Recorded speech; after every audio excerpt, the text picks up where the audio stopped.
Joining us is my regular US guest, Professor Simon Jackman. Thanks for your time. That was interesting. You would have thought if someone within Trump's entourage got hold of his social media post instead of him, it would have been a reaching out, because the contest is going to be about turnout. Which set of group of voters can hold their nose the best, the reluctant ones, and vote for their red or their blue person. What did you make of this moment? Will it matter? Am I beating this up a bit? No, I don't think you are, Tom. I think the results show, although the top line is right, Trump trounces Haley nationwide. If you look more closely at the results, you can see some real pockets of concern for Donald Trump, where the contours of the 2020 general election constituency are pretty clear inside the Republican primary results.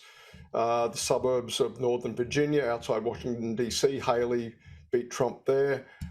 In suburban areas of North Carolina, a state that's got a very interesting demographic mix, a lot of highly educated knowledge industry workers around the so-called research triangle. Trump did not do well there either. If you look into these results, and although it's only 20 to 30% that Haley managed to take away from Trump, it's an interesting 20 to 30% when you project ahead to the general election. And the big question, as you teed it up, Tom, where do they go? Does Haley endorse Trump at some later stage in the campaign, or does Trump keep making noises that drives these voters into the arms of a very welcoming Joe Biden?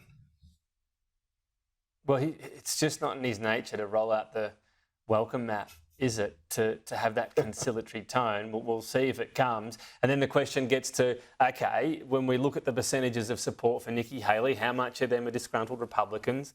How driven are they to not actually turn out for Donald Trump? How much of the vote might be the Democrats crossing the divide? And then where will it actually amount to? What about the states that matter? I mean, this election is going to come down to about 6 states again. So yeah, what do we make of the turnout there compared to some of the states we've looked at so far? Yeah, it's a great point. There's a lot of data in American politics, and one of the data points a lot of us are looking at today is how Trump underperformed how he did in the polls. So there's a lot of people willing to tell a pollster, yes, I'm going to vote in the Republican primary, I'm going to vote for Donald Trump. On the day, except North Carolina, funnily enough, just about every other Super Tuesday state, Trump has underperformed his polls by about 10 to 20 points. And again, signs that although he's running away with the nomination, projecting ahead to general election implications, is there enough there to get Trump over the line and to win these swing states? The other thing about one swing state in particular, Tom, Michigan, keep an eye on RFK Jr., who may get on the ballot in Michigan. Michigan, of course, on the Democratic side, a state that had a huge number of people voting uncommitted, signaling a protest about where the Biden administration is, in particular with its Gaza policy, and does that, again, I'm thinking of the spoiler candidacy of Nader in 2000 that effectively took the presidency away from Al Gore and gave it to George Bush. And remembering America is first past the post, not a preferential system. And losing a little bit of vote to a third party candidate can be curtains.